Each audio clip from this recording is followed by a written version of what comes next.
İmam Hüseynin Kərbəlası artıq Allahla bağlıdır. İmam Hüseynin Kərbəlasında artıq başqa bir səhnə açılır. Allahı görürük biz. Allaha aidiyyəti var imiş bu işin. Nübüvvətə aidiyyəti var bu işin. Övliyaları gündəmə gətirir.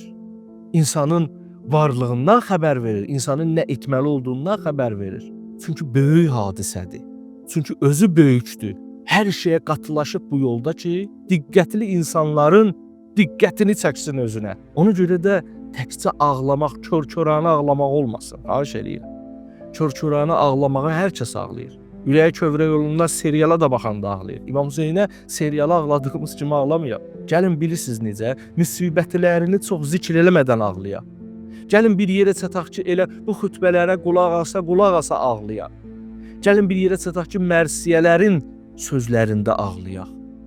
Onda mərifət əhli olacaq. Onda İmam Hüseyn bizə öz istədiyini verə bilər.